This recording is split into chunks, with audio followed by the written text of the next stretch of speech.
একদিন এক সাহাবী নবী করিম সাল্লাল্লাহু আলাইহি ওয়াসাল্লামের কাছে এসে বললেন, হে আল্লাহর রসুল, আমি যতক্ষণ আপনার সাথে থাকি ততক্ষণ আমার মন মানসিকতা খুব ভালো থাকে, আর যখনই ঘরে ফিরে যাই তখনই আপনাকে খুব মনে পড়ে, মনের মাঝে অস্থিরতা বিরাজ করে।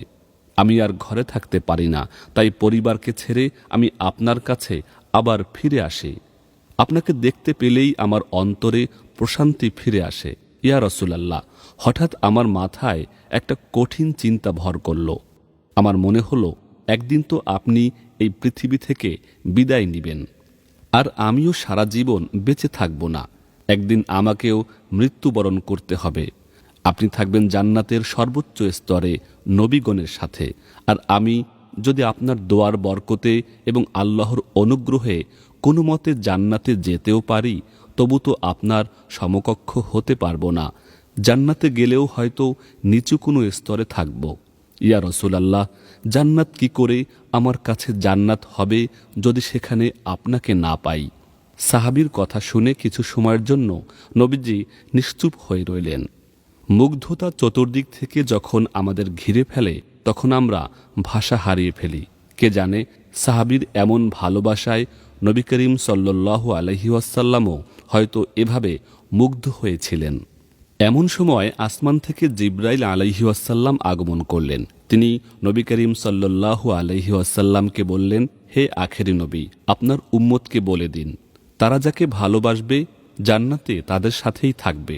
সাহাবীগণ যখন এই ঘোষণা শুনতে পেলেন তখন তারা আনন্দে আত্মহারা হয়ে গেলেন।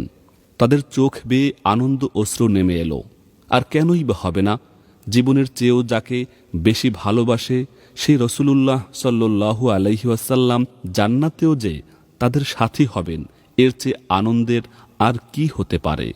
বিখ্যাত সাহাবী হযরত আনাস রাদিয়াল্লাহু আনহু বলেন, আল্লাহর কসম, এই হাদিসটি আমাদের কাছে সবচেয়ে বেশি প্রিয়।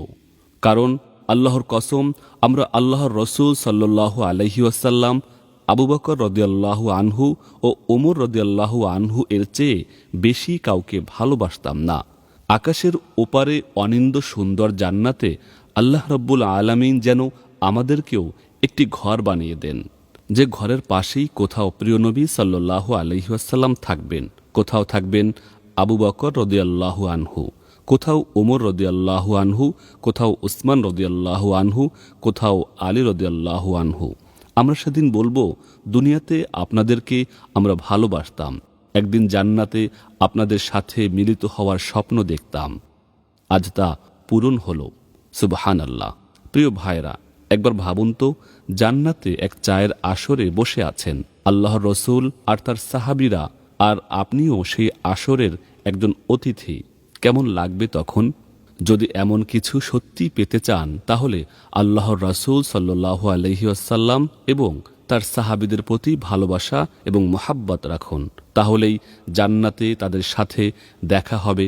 এ জনমের দুঃখ পরের জনমে ঘুচবে ইনশাআল্লাহ। আল্লাহ যেন আমাদের সবাইকে কবুল করেন, আমিন।